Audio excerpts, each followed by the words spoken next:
Malalaman ninyong katotohanan ang magpapalaya sa inyo. I am not the healer. Jesus Christ living in me is the healer.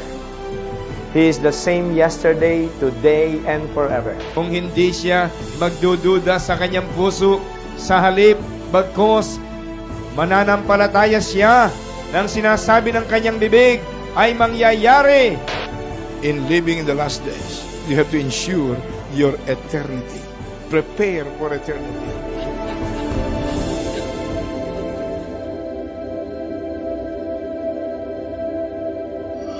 And everybody agree and say, our God is not dead. Our God is not dead. Jesus is alive. Jesus is alive. Jesus Christ, Jesus Christ, the Son of the living God, the Son of the living God, is Lord is Lord over the Philippines, over the Philippines, over Asia, over Asia, over America, over America, over Africa, over Africa, over Australia, over Australia, over Europe. over Europe. Jesus Christ, Jesus Christ, Son of the living God, Son of the living God, is Lord is Lord all over the earth.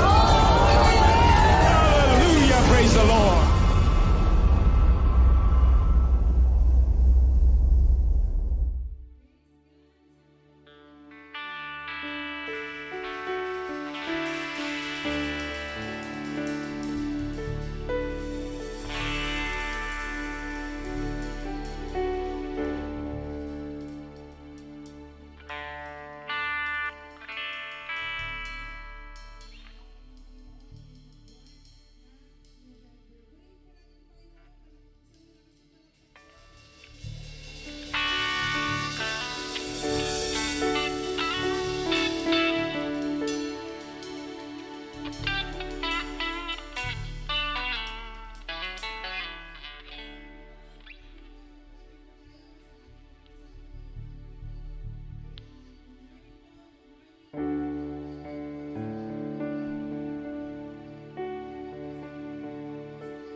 Kaloob mo sa bawat isa sa amin upang kami ay maging karapat-dapat sa pagpupuri at pagsamba sa iyong harapan.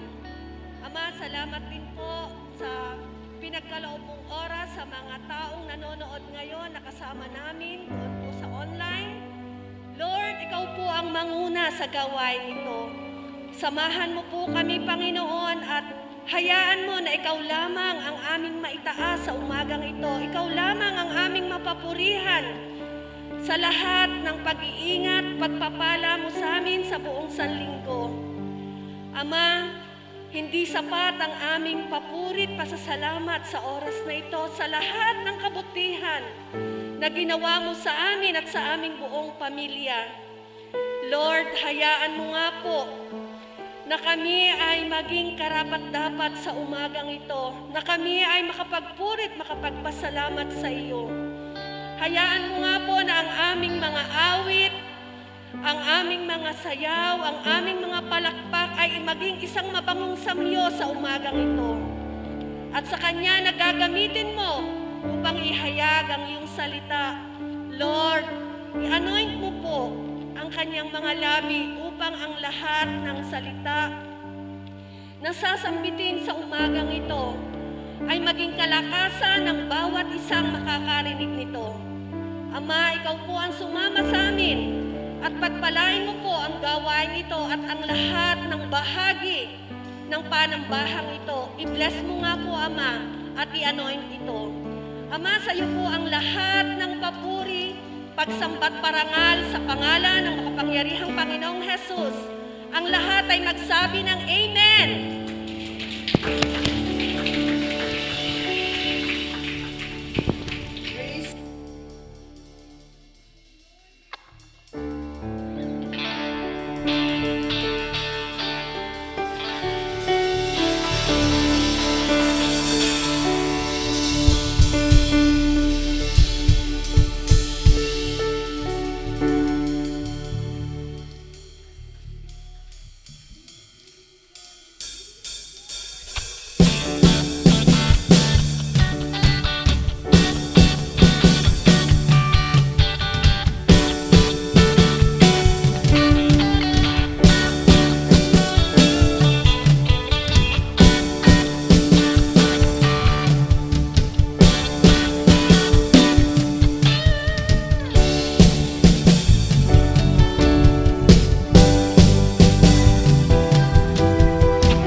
Jesus,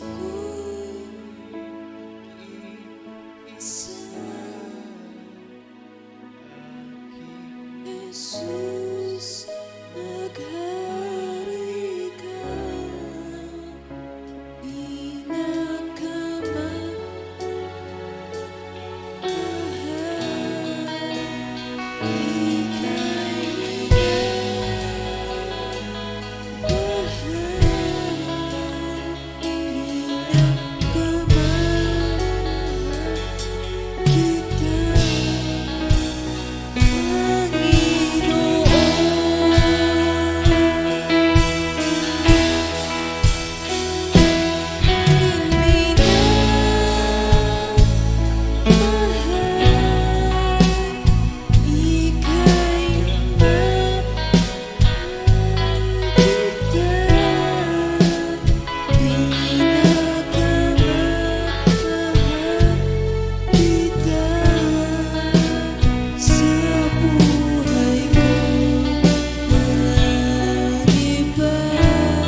natin ang Panginoon. Ano po? Pray tayo po.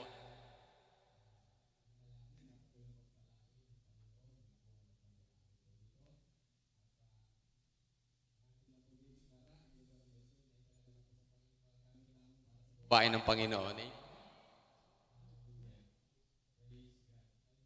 At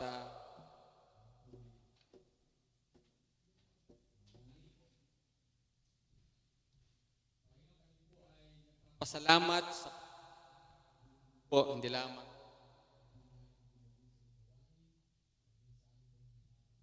babayan sa Diyos, pagpalain ang mga namiminuno po sa aming pumbayan. Gabayan sila sa kanilang mga desisyong ginagawa, lalo tigit sa pagtulong sa aming mga kababayan na apektuhan ng mga nagdaang kalamidad, bagyo o Diyos. Tulungan mo po na makaabot ang tulong, hallelujah, sa lahat na nangangailangan po namin mga kababayan. At pagpalain mo rin po, Diyos, hallelujah, na muli po, unti-unting makabangon ang aming pong mga kababayan sa kanila pong mga pinagdaanan. Manalig sila na mayroon kang magandang dahilan at mayroon kang makalangit na dahilan sa mga pangyayaring ito, O Diyos. Una sa lahat ay ang tumawag sa iyo at ilapit ang puso sa iyo, Panginoon. Hanapin ka ng buong puso. Talang po namin tapat ang iyong salita, masusumpungan ka, Panginoon, ng mga naghahanap sa iyo, Panginoon. Hallelujah. Dalayan ko rin po sa umagang ito, pagpalain po lahat ng gawain, nagkakatipon sa iyong dakilang pangalan. Masamba ka ng iyong mga anak sa Espiritu katotohanan, maging sila mga nasa tahanan, Panginoon. In the name of Jesus. Hallelujah. At katagpuin mo po ang bawat pangailangan, kahilingan ng iyong mga anak, O Diyos, sa pangalan ni Jesus. Yung po mga nawala ng trabaho, pagkaloob mo sila, O Diyos, ng pag-asa, sila po'y magkakaroon ng trabaho. Silang mga nasa banig ng karamdaman, hindi po yung bigyan ng kagalingan sa pangalan ni Jesus. Natigil sila, Panginoon, na nasa banig ng karamdaman dahil sa COVID-19. Abutin mo sila, hallelujah, at pagalingin sa pangalan ni Jesus, Ama. Amin din pong dalangin, O Diyos, maging sila pong nagdaraho. Magtiwala sila, Panginoon, na ikaw na lumalang ng langit at lupa. Ikaw ay hindi magpapabaya sa mga nagtitiwala at nananalig sa iyong mga pangako, Panginoon. In the name of Jesus. Hallelujah. Ngayong umaga sa aming pong pagbulay-bulay yung salita, patuloy ka na yung masamba, Panginoon. Maluwalhati ka sa aming kalagitnaan, banal na Espiritu, mangusap ka sa aming pong mga puso sa pamagitan ng iyong salita. Mataas ka lamang, mababa ang iyong lingkod, Panginoon. Salamat po sa iyong patuloy na pagkilos sa aming kalagitnaan at sa lahat ng mga nanonood, O Diyos, sa kanilang mga tahanan. Salamat sa iyong presensya. Salamat, Panginoon, sa iyong pagmamahal. Salamat, Panginoon, sa iyong biyaya. Ama, sa iyong parangal papuri, ito po ang aming dalangin sa pangalan ni Jesus. Lahat ay magsabi ng Amen and Amen. Praise God. Natili po tayo nakatayo at buksan natin ang ating pong Biblia sa aklat po ng Pilipos, Kabanatang 3.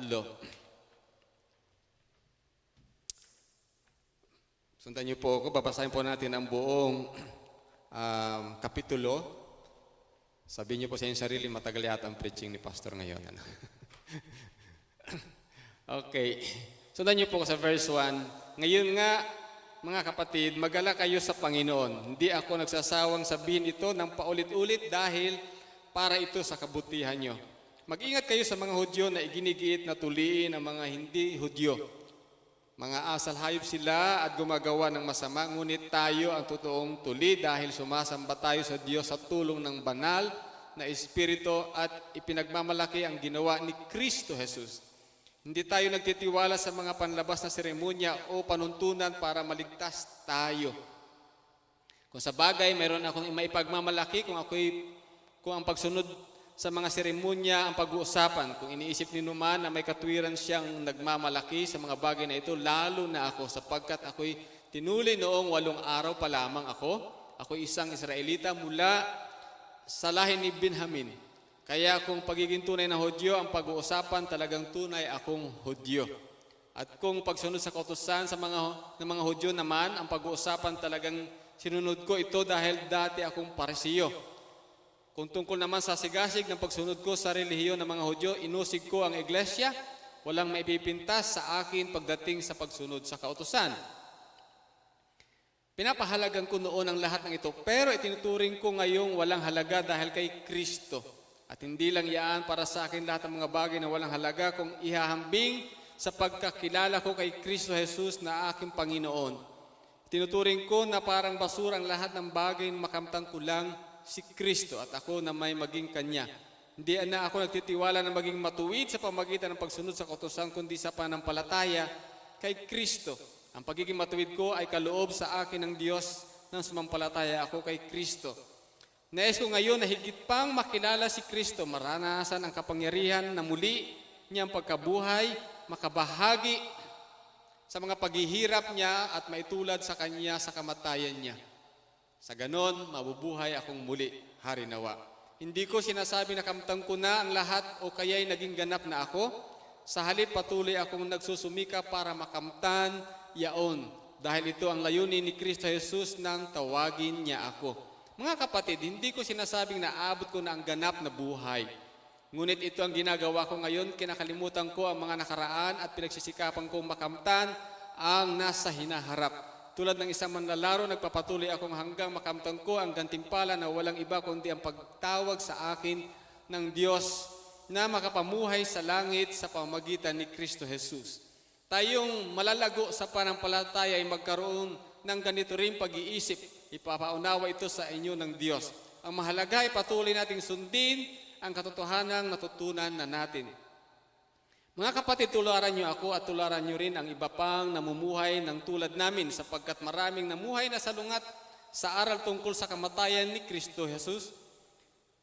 Ilang ulit ko nang sinabi sa inyo ang tungkol sa kanila at naluluha akong ipaalala ulit ito sa inyo ngayon. Kapahamakan ang kahinatnan nila dahil dinidiyos nila ang kanilang tiyan, pinagmamalakipan nila ang mga bagay na dapat nilang ikahiya. At wala silang iniisip kundi ang mga makamundong bagay. Ngunit para sa atin, ang langit ang tunay nating bayan. At mula roon, hinahantay natin ng may pananabik ang pagbabalik ng tagapagligtas ang ating Panginoong Hesukristo. Sa pagdating niya, babaguhin niya ang mahihina at namamatay nating katawang lupa at gagawing tulad ng malawalhati niyang katawang. Gagawin niya ito sa pamagitan ng kapangyarihan niyang sumasakop sa lahat ng bagay. Pagpalain ng Panginoon kay mga salita, palapakan natin ng Panginoon. Thank you, Jesus. Hallelujah. Tayo po makopo sa presensya ng Panginoon. Ang ating pong tema for this month, One in Christ Resurrection. At ang ating pong teksto, sabi ng Panginoon, ako ang buhay at ang muling pagkabuhay. Sino mang nanalig sa akin, kahit mamatay ay muling mabubuhay. Amen.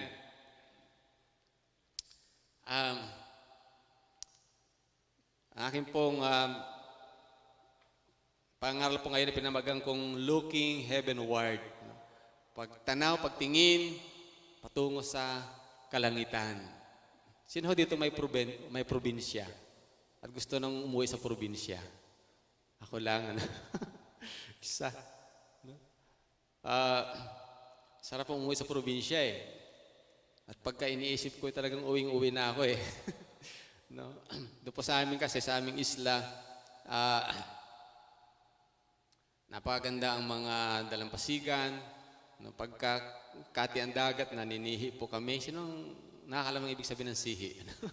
Naninihi, tapos paggabi nangingilaw ng ng pugita. Mga ganun bang experience na gusto mong maranasan muli? Tapos mayroon doon sa amin na lagoon.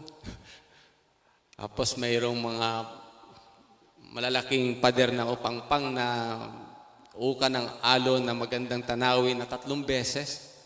Tatlong uka ng hampas ng dagat sa dalampasigan. Ibig sabihin yung aming isla 3 beses na umanghat. Maraming pasyalan doon sa amin. Sinong gustong sumama?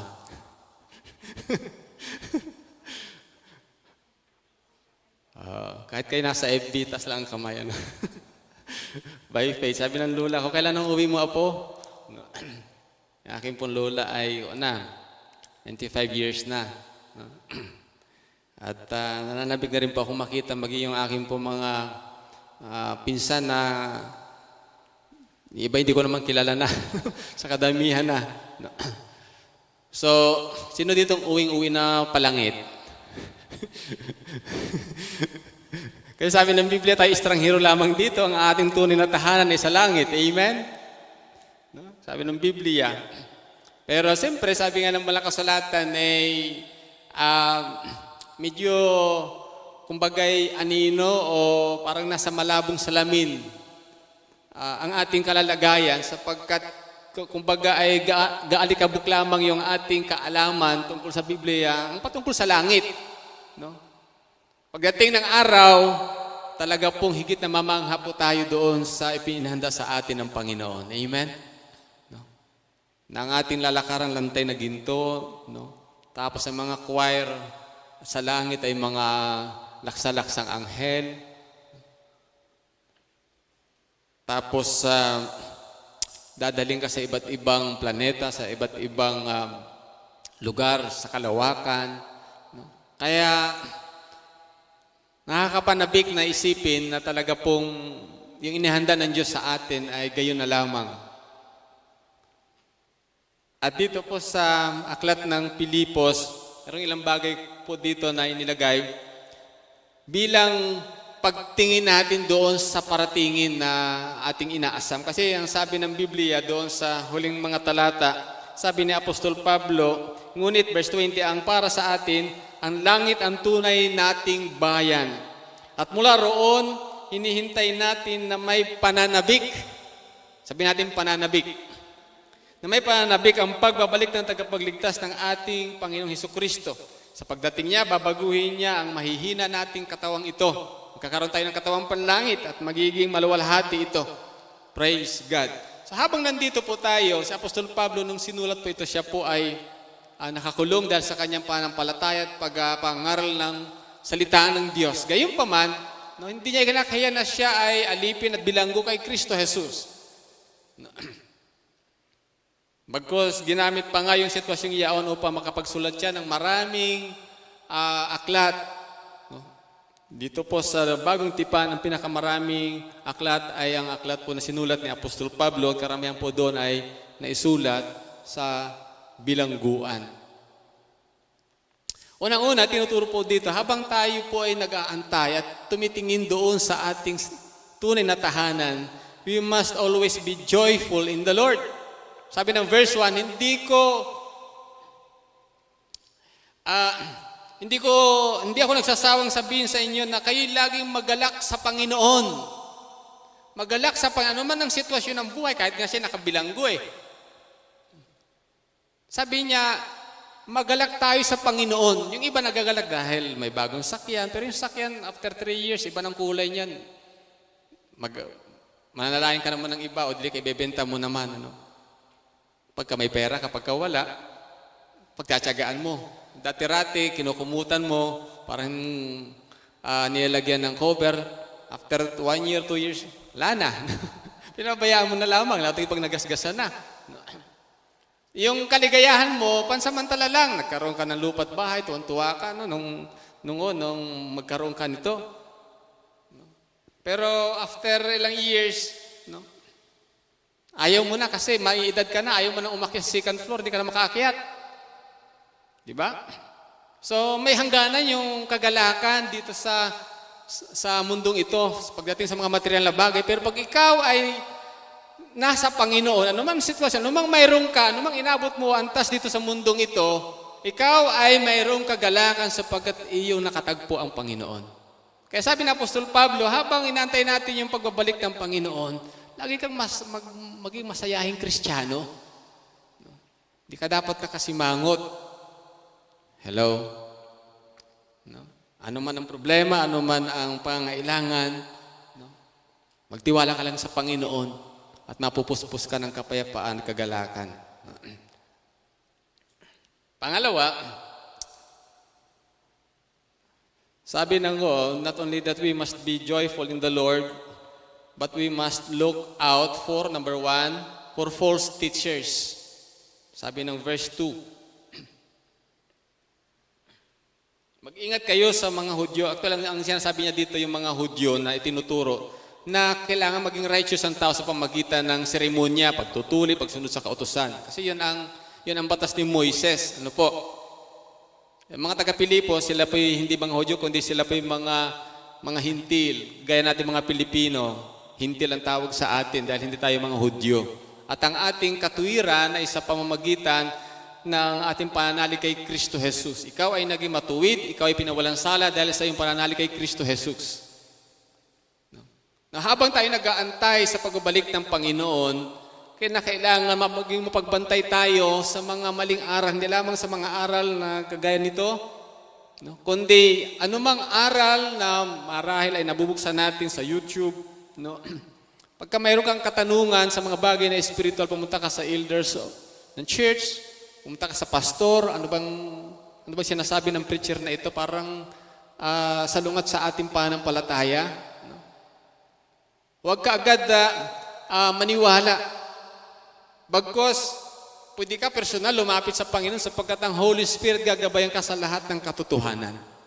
At pagka mayroong mga bagay na hindi mo maintindihan, lumapit ka sa mga lingkod ng Diyos. Amen? No? Not only that, we must look out for false teachers, but even for ourselves. Bantayan natin sarili kasi sabi ng Apostol Pablo, pagdating sa kabanalan at pagdating sa pagsunod sa kautusan, ay hindi naman ako papahuli.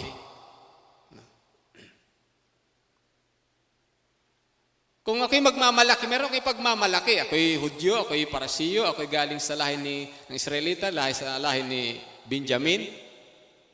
Nusig ko pa nga ang iglesia, in church. No. Pero sabi na Apostol Pablo, lahat ng iniisip ko at lahat ng inaakala ko na katuwiran sa harapan ng Diyos, lahat ng iyon ay wala palang kwenta. Minsan, may mga false teachers o dili kaya humaantong sa punto na ikaw ay pwedeng magmayabang at pwede ka nang magmalaki, no?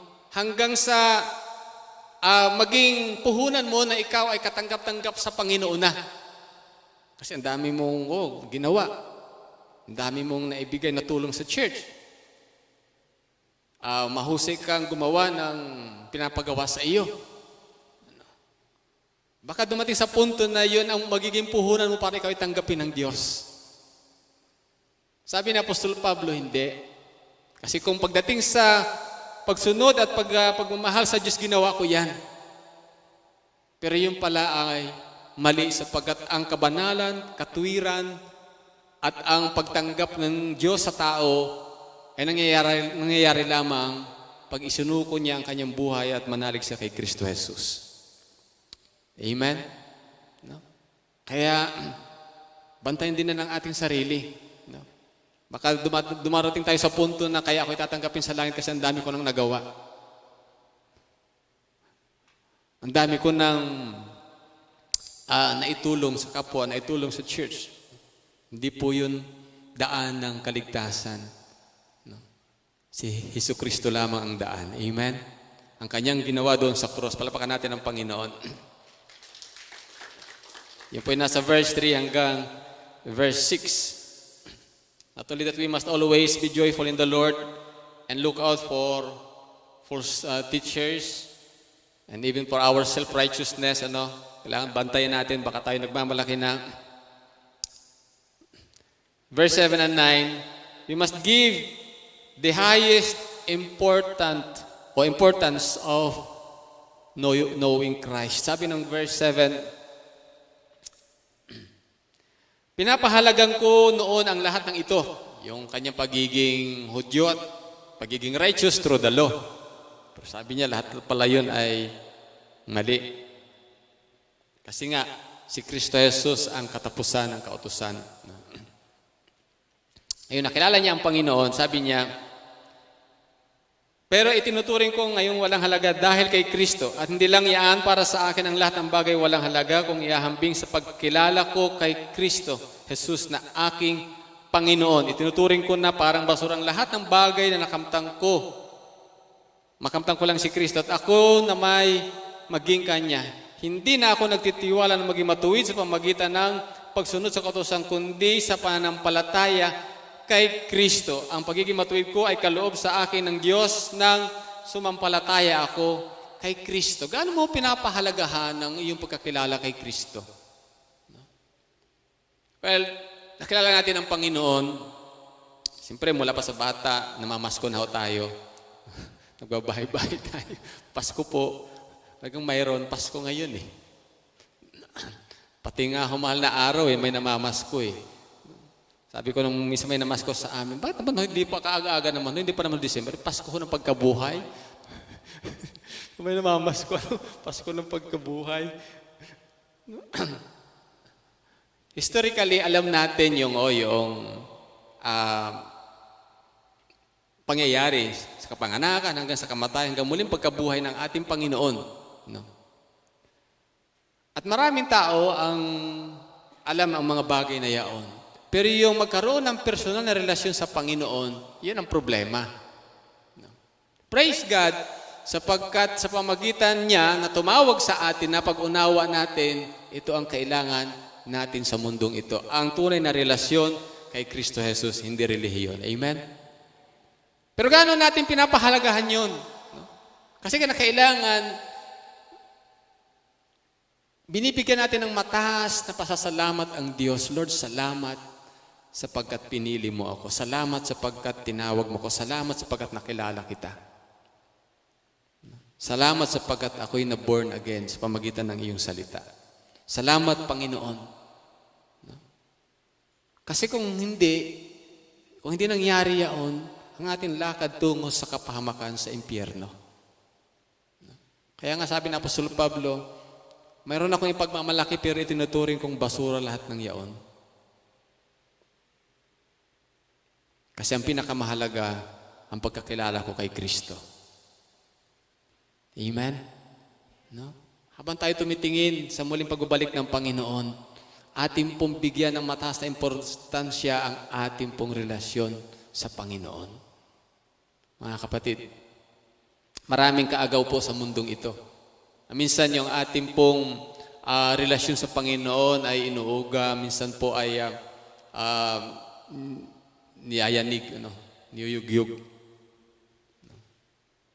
Pero sabi nga, kapag daw ang tuod ay inuuga, lalong bumabaon. No? Pag ikaw ay nagpapahalaga sa iyong relasyon sa Panginoon, anuman ang nangyayari sa paligid, lalo kang tumitibay na Kristiyano. Pero kung pagpapahalaga mo ay sa mga material na bagay, pagpapahalaga mo ay sa panlupa lamang at hindi ang makalangit na bagay, mga kapatid, isang uga lang, tutumba ka na.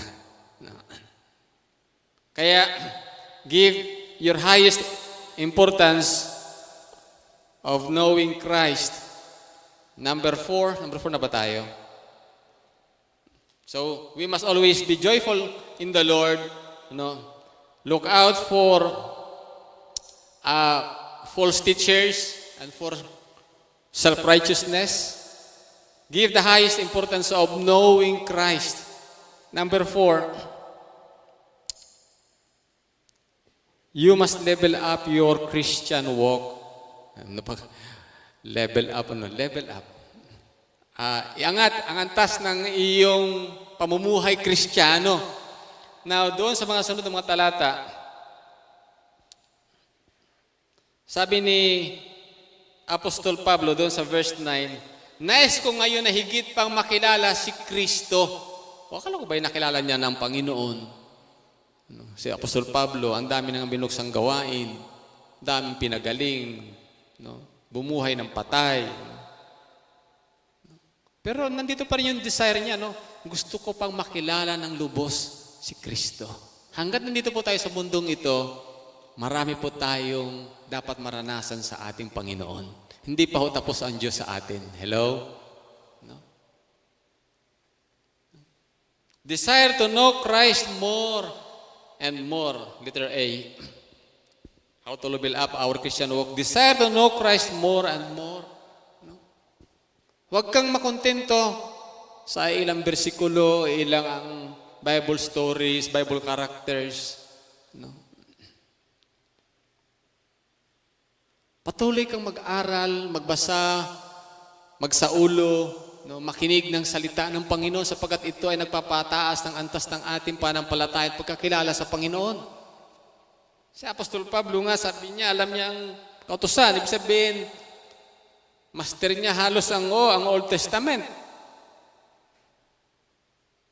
Pagdating sa bagong tipan, no? Siyempre wala pa naman bagong tipan noon, kundi yung kanyang encounter with Jesus at saka yung pakipagkwentuhan niya, pakipag-anig niya sa mga alagad. No? Yun lang ang kanyang, yun lang ang kanyang kaalaman at yung mga revelation ni Lord sa kanya. Gayunpaman, kahit na marami siyang karanasan sa Diyos, sabi niya, gusto ko pang makilala ang Panginoon. Gusto ko pang makilala ang Panginoon. No? Kung naligtas si Apostol Pablo after na ang Lord ay mag-resurrect sometime, about 34 AD, yung sinulat niya ito nasa 63 AD. So that is 30 years na siya naglilingkod sa Panginoon. Gusto pa niya makilala ang Diyos.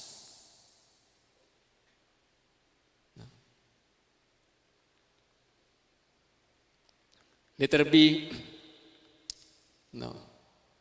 Desire to experience the power of His resurrection. Sabi ni Apostol Pablo, gusto kong maranasan pa ang kapangyarihan ng kanyang muling pagkabuhay.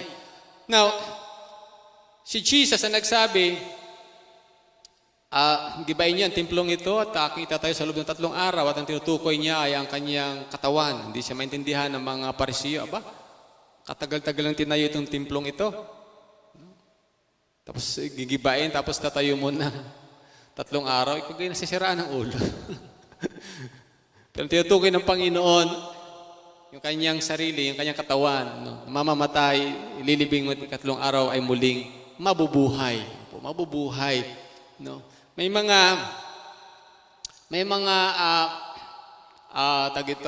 paglalarawan nung si Jesus Christ ay nasa 3 araw na nakalibing. No? Na alam ng diablo na siya ay nagsabing siya ay muling mabubuhay. So lahat ng puwersa ng diablong kaaway, 10 ng kanyang mga kampon ay talagang inilagay lahat ng puwersa doon sa libingan. Pero hindi napigilan ang kapangyarihan ng Panginoon. Siya ay muling nabuhay. Amen. Ang Diyos natin ay buhay. Amen. No? Now, kung siya ay buhay, at siya nagsabi na hindi ko kayo iwanin pababayaan man, kasama natin ang Panginoon. At sa bawat karamdaman, pangangailangan, sa bawat sitwasyon, no, pwede mong maranasan ang kapangyarihan ng muling pagkabuhay ng Panginoon. Ibig pong sabihin ay, yung kapangyarihan na ipinamalas ng Panginoon mula sa kamatayan sa muling nabuhay, gusto rin pong iparanas ng Diyos yun sa araw-araw nating pamumuhay. May problema ka ba? Manalig ka sa Panginoon, lumapit ka sa Panginoon, may karamdaman ka, lumapit ka sa Panginoon. No? Mayroong kamag-anak kang may karamdaman, sabi ng Biblia, heal the sick. Not only that you pray for the sick, but heal the sick. Pagalingin mo ang mga may karamdaman sa pangalan ko, sabi ng Panginoon.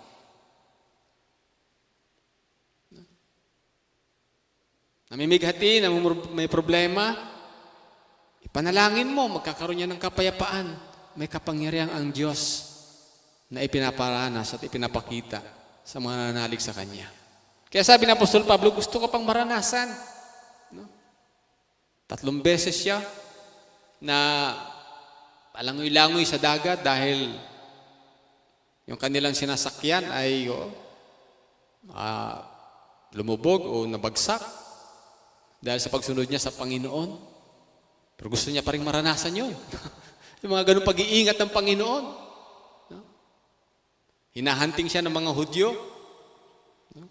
Binato siya hanggang sa siya ay halos patay na doon sa Listra. Pero nung pinaligiran siya ng mga kapatiran at ipinanalangin siya, siya ay nabuhay. Gusto niya maranasan pa yung ganong mga karanasan Na marahil nagpipray siya, Lord, gusto ko maranasan pa ang iba pang mga bagay na hindi ko pa nararanasan. Sino nagpipray ng ganun? Lord, gusto ko maranasan mga bagay na hindi ko nararanasan.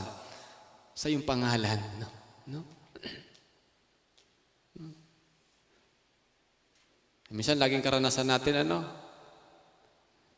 be healed completely. Namatay nga, completely healed. Healed na yun kasi nasa Panginoon eh. Minsan nakakapanaghihilid din kapag may mga lingkod ng Panginoon na ginamit ni Lord, pinagpray ang bulag, nakakita ang bulag. Di po ba? Lord, gusto ko rin maranasan yun. Sino gusto makaranas din ng ganon? No? Gamitin ka ng Panginoon. No? Pinagpray mo yung masakit ang tiyan, instantly gumaling. Nawala yung sakit ng tiyan. No? Ganong karanasan. The power of His resurrection.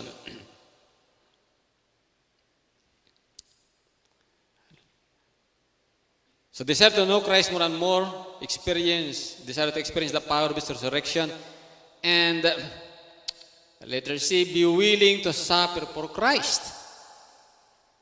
So, i-level up mo yung Christian walk, maging handa ka upang magsakripisyo, magdusa, dahil sa iyong pagiging Kristiyano. No? Usigin ka, tuligsain ka, sabihin na kung ano-ano. No? Dahil sa iyong pagsunod kay Kristo, sa bagong tipan nga, ang mga manampalataya doon ay kinukulong, pinapatay. No? Kinukuha yung mga ari-arian, hinahagupit. Grabe yung hagupit doon, 39 lashes. Hagupitin ka ng 39. Nahagupit, na latigo. Noong time ni Nero, ang mga Kristiyano pinapakain sa leon, ginagawang kandila, sinusunog. No? Tinatali sa poste at sinusunog.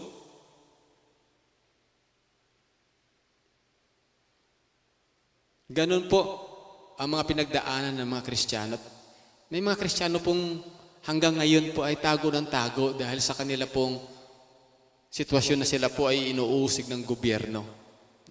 Kahit po ang Iran ay kalaban ng Israel, at talagang gusto ng Iran na i-wipe out ang Israel, marami pong Kristiyano din kahit papaano sa Iran.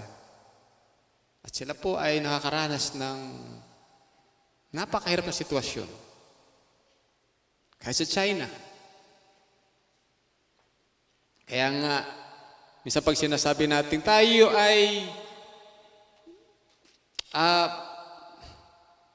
ay makakaranas ng tribulation. Iba pa yung Great Tribulation eh. Tribulation.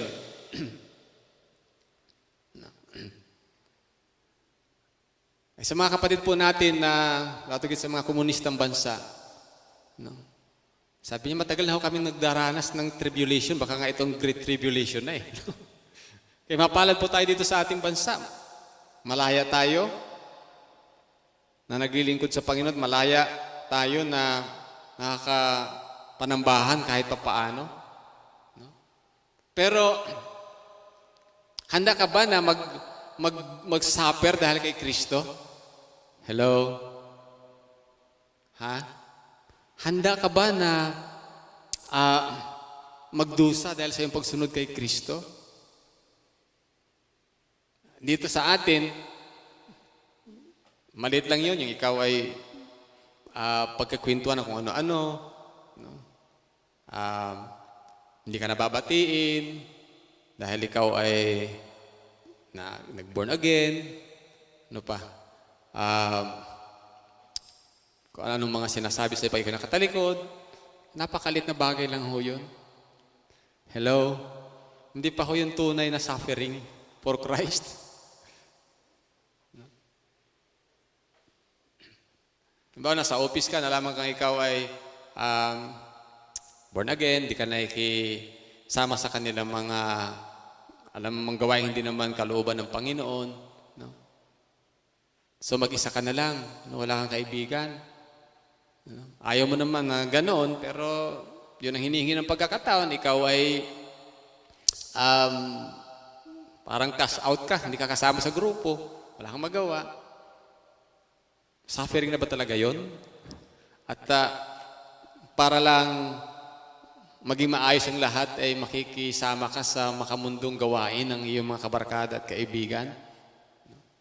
Para bagang napakababaw naman ang iyong pagiging Kristiyano, itatakwil mo ang Panginoon dahil sa kalayawan. Hello? No? Samantalang yung mga Kristiyano noon, pinapatay, pinupugutan ng ulo. Kasi Santiago, pinugutan ng ulo ni Herodes. Si Esteban, binato hanggang mamatay. No?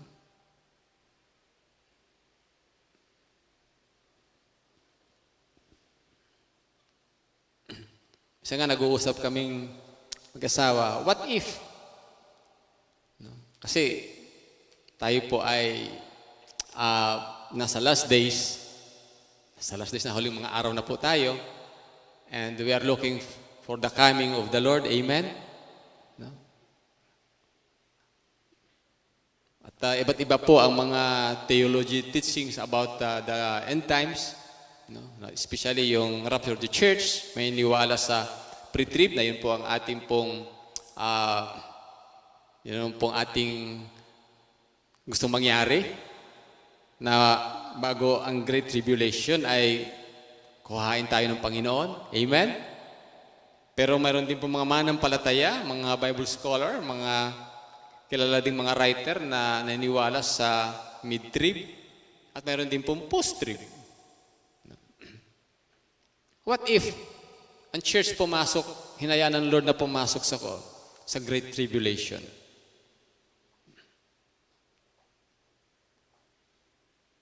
Sabi ng Panginoon, sa huling araw, bago siya dumating, ang iba ay iiwan ng pananampalataya.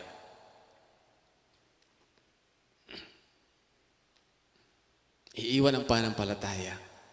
Itatatwa ang kanyang pananampalataya. Ipagkakanulo ang kanyang mga kapatid. Ay kung buhay nga ang nakataya na, nasaan ang inyong pastor? O nasaan ang iyong magulang? Tatatawa mo? O ituturo mo? May mga pangyayari po yan sa mga persecuted countries, kung saan ay mismo sa harapan ng magulang, pinapatay ang anak. Itatuwa lang yung pagiging Kristiyano. Yung sinasabi na brother Edith, Tortured for Christ na libro. Grabing pinagdaanan ng mga Kristiyano. Iba ay napakaraming pinagdadaanan, napakahirap.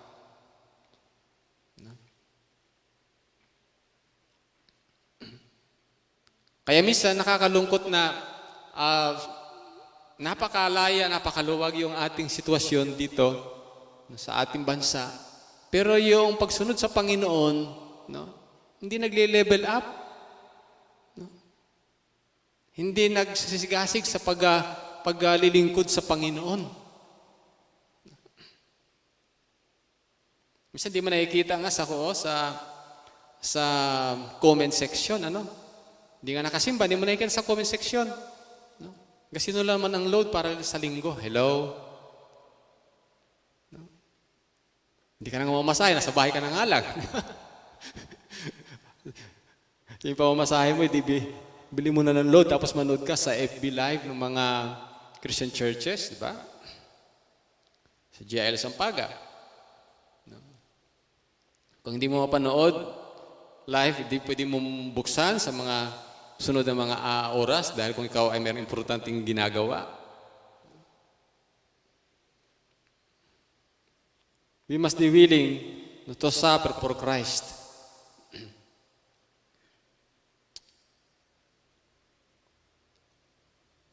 So level up your Christian walk. Desire to know Christ more and more. Desire to experience the power of His resurrection. Be willing to suffer for Him. And thirdly, continue whatever it may cost. Magpatuloy ka anuman ang mangyari. No? Sabi ni Apostol Pablo doon sa verse 12 to 16. Sabi niya, hindi ko sinasabi na kamtang ko na ang lahat o kaya'y naging ganap na ako. Sa halip patuloy akong nagsusumikap para makamtan niyon dahil ito ang layunin ni Kristo Jesus nang tawagin niya ako. So kahit na marami ka ng achievement as a Christian, hindi ho nagtapos. Hanggat di pa dumarating ang Panginoon, o hanggat hindi tayo kinukuha sa mundong ito, hindi pa tapos yung ating takbuhin. Kailangan magpasya tayo, magpatuloy talaga tayo anuman ang mangyari. Amen? No? Kung nagpasya ka, wala sa ilihan, ako'y lalangoy papuntang Kalapan. Tapos sa 10 metro na, babalik na ako. 10 metro na lang, malapit ka na sa Kalapan, babalik na lang ako, titigil na ako. Hindi ko na kaya. Ano man ang hinihingi at ano man ang maaari mong ibigay, lakas, puyat, dugo, minsan ay pera, dahil sa iyong paglilingkod sa Panginoon, diretso ka lang, huwag kang titigil. Whatever it may cost, continue to serve the Lord. Continue to walk in your Christian walk. Amen?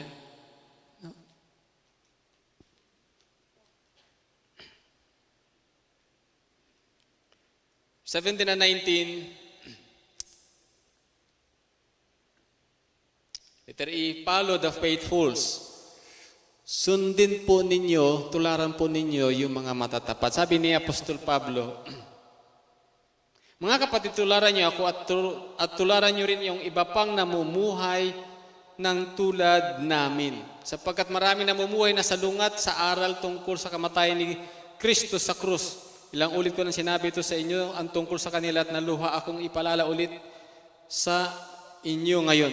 Kapahamakan ng kahinatnan nila dahil dinidiyos nila ang kanilang tiyan. Ipinagmamalaki pa nila ang mga bagay na dapat sana nilang ikahiya at wala silang iniisip kundi ang makamundong bagay.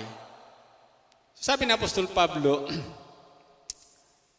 sa mundong ito, maraming tao na nakarinig ng salita ng Panginoon. Pero ang kanilang sinusunod, yung kalayawan, yung kanilang tiyan, ibig sabihin yung kanilang kagusto at layaw ng katawan. Huwag mo silang tularo, huwag mo silang sundan. Ang sundan mo yung mga matatapat sa Panginoon. Hello? No? Kung may mga tao, o di kay kapatid na nakakatisod, sabi ng Biblia, pagsabihan mo, pag di nakinig, magsama ka ng 2, pag di pa nakinig, magsama ka ng 3. Gusto mo siyang i-restore. No? Magindaan ka ng siya ay makabalik muli sa paglilingkod sa Panginoon. Hindi yung natisod ka, sumama ka na rin sa kanyang ginagawa na hindi kalooban ng Panginoon. Hindi dapat ganon. Hello? No? Sundin daw at tularan yung mga matatapat na naglilingkod sa Panginoon. Siguro po marami na po mga lingkod o pastor o dili kayo mga Bible teacher na dumaan sa atin. Ang ibang marahil ay namatay na. Nasa piling na ng Panginoon. Hindi ho sila perfecto. Maging yung mga buhay gaya namin, hindi ho kami perfecto. Sundan po ninyo yung kanilang mga pananampalataya. Balikan po ninyo yung mga bagay na magpapalakas sa inyo pong buhay espiritual. Hindi yung mga bagay na ikakahina po natin. No? Follow the faithfuls. And lastly, A, B, C. Letter F, eagerly awaits for the coming of our Lord. Manabik tayo sa pagbabalik ng ating pong Panginoon. Sabi ng Biblia, sabi dito, ngunit para sa atin ang langit, verse 20, ang tunay nating bayan. At mula roon, inihintay natin nang may pananabik ang pagbabalik ng tagapagligtas, ang Panginoong Hesukristo. At pagdating niya, babaguhin niya tayo. Hallelujah. Palapakan natin ng Panginoon. Ay babaguhin ng Panginoon. Thank you, Lord. Itong katawan na nagkakasakit, nagugutom, hindi na. Bagamat sabi ng Biblia, kakain tayo doon. pero hindi tayo magkakasakit. Hindi tayo manghihina. No? Babaguhin ang katawang panlangit. No? Kaya, atin pong itaas ang antas ng ating pong paglilingkod sa Panginoon, mga kapatid. Desire to know Christ more and more. Kailangan patuloy tayo na nagnanasa, Lord, gusto pa kita makilala ng lubusan. No? Hindi lamang sa iyong mga salita, kundi kagaya ni Abraham. Sabi ng Biblia, si Abraham ay kaibigan ng Panginoon. No? Si David, no? Sabi ng Biblia, the man who is after God's heart, malapit sa puso ng Panginoon. No?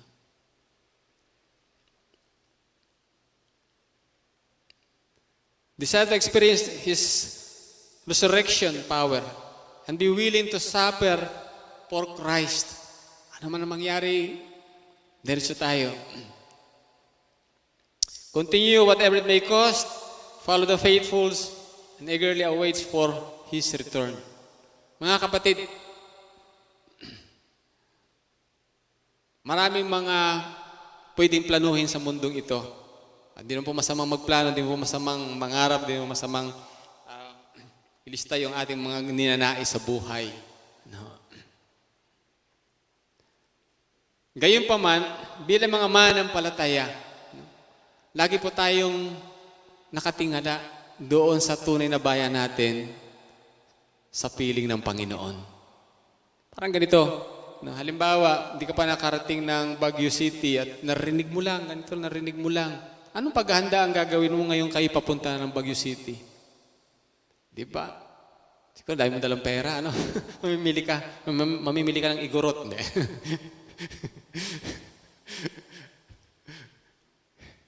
Hindi naman. Ibig ko sabihin ay maghahanda ka. No? Niisip ko na sasakay ka doon sa bangka doon sa Bonham Park, no?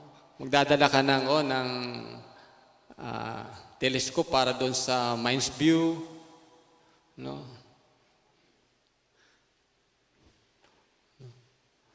Niisip mo na yung papuntang Camp John Hay. Mga narinig mo lang, hindi ka pa nakapunta eh. Pero may ginagawa kang paghahanda na kasi papunta ka doon. Papunta tayong langit, mga kapatid. Inaantay natin ang muling pagbabalik ng Panginoon. Anong paghahanda na ating ginagawa habang tayo nandito? Sabi ng Biblia, we must always be joyful in the Lord. No? We must look out for false teachers and for ourselves. Ano? Baka tayo nagiging self-righteous na. Nagmamalaki na. Give the highest importance of knowing Christ and level up your Christian walk, your Christian service. Ang ating tunay na tahanan sa piling ng Panginoon. Tayo tumayong lahat. Praise God.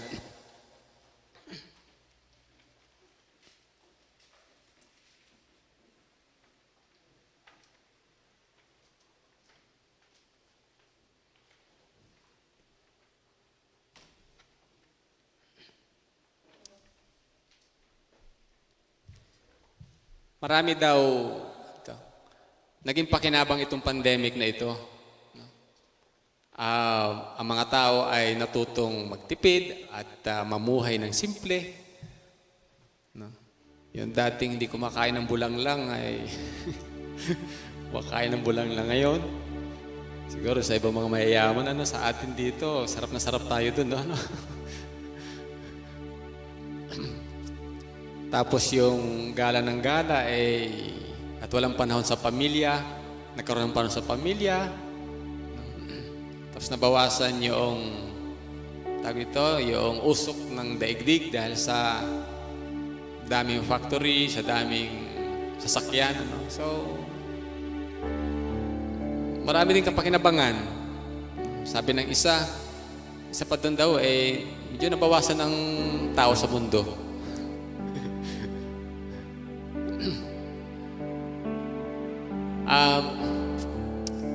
Bilang mga mananampalataya, ang tinitingnan natin ay, Lord, bakit po ito dumaan sa amin? Ano ang iyo pong mensahe sa akin? Amen.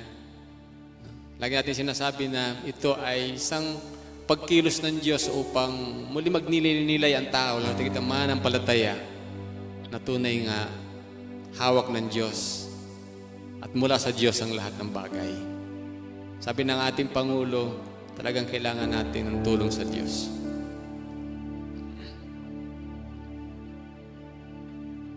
Siya po'y muling babalik namin ng ating Panginoon. Nawa po, patuloy natin ihanda ang ating mga sarili. Huwag tayong titigil sa ating paglilingkod sa Panginoon. Kahit na medyo mahirap mag-evangelize, nandiyan naman po yung multimedia, internet, gamitin po natin. Kung tayo po nakakabisita sa ating po mga mahal sa buhay, kahit may konting distansya, pwedeng through phone, through cellphone, share natin ang gospel, ang mabuting balita ng pagliligtas ng ating Panginoon. Patuloy tayong maglingkod sa Panginoon. Amen? Praise God. Ano mang mangyari, maglilingkod sa iyo. Ano mang mangyari, susunod sa iyo. Pupurihin, naging sasambahin. Ano mang mangyari, nais mo'y gagawin. Minsan pa buong puso natin, ipangako natin sa Panginoon. Hallelujah.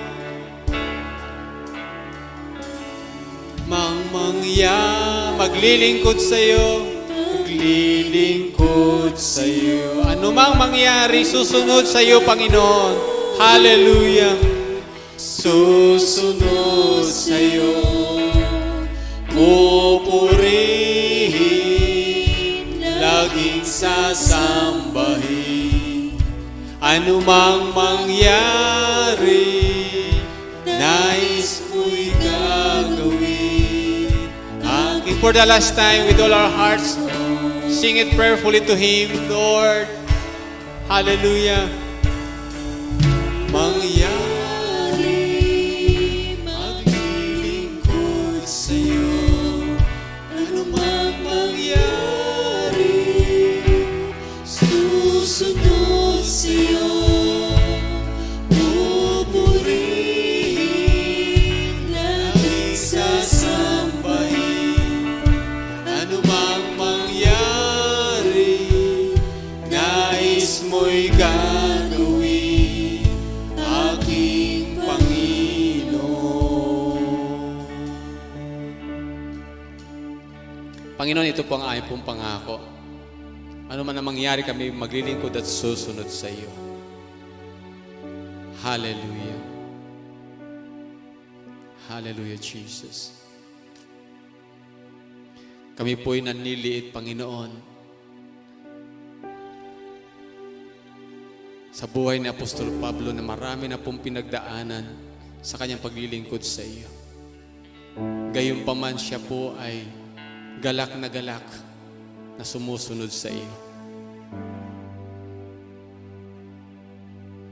Nagpapasya nung kapanahunan niya na makilala ka pa ng lubusan sa kabila, Panginoon, ng napakarami na po niyang achievements bilang lingkod mo. Kami po'y nanliliit, O Diyos.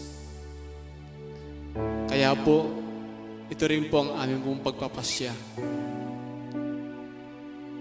Kahit po hindi kami makaabot, O Diyos, sa kalagayan, karanasan na pinagdaanan ng mga lingkod mo.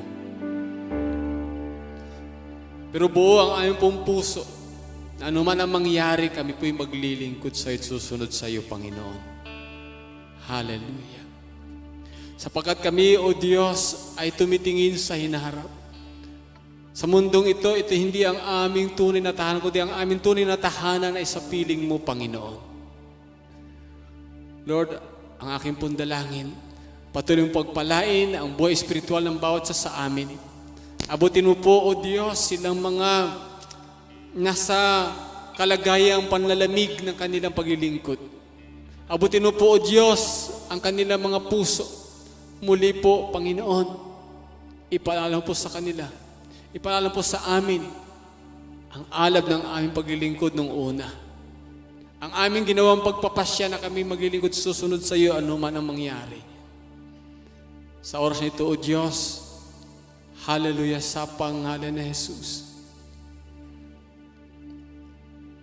Tulungan mo po kami na anuman po ang aming pong daanan sa hinaharap. Pagsubok man, pag-uusig man, kahirapan. Salamat sapagkat sabi na iyong salita, walang makapaghihiwalay sa amin sa iyong pagmamahal, O Diyos. Salamat sapagkat sa pagmamahal mo, Panginoon, hallelujah, mananatili kami mapagtagumpay na Kristiyano anuman ang mangyari sa mundong ito. Salamat po, Panginoon, sapagkat ikaw ang nangako. Hallelujah. Ang iyong inumpisahan na magandang bagay sa amin po mga buhay ay tatapusin mo at lulubusin mo hanggang sa iyong muling pagparito. Purihin ka po, Panginoon. Salamat sa iyong mga salita. Hallelujah. Ama, pinupuri ka po namin sa pangalan ni Jesus. Amen and amen.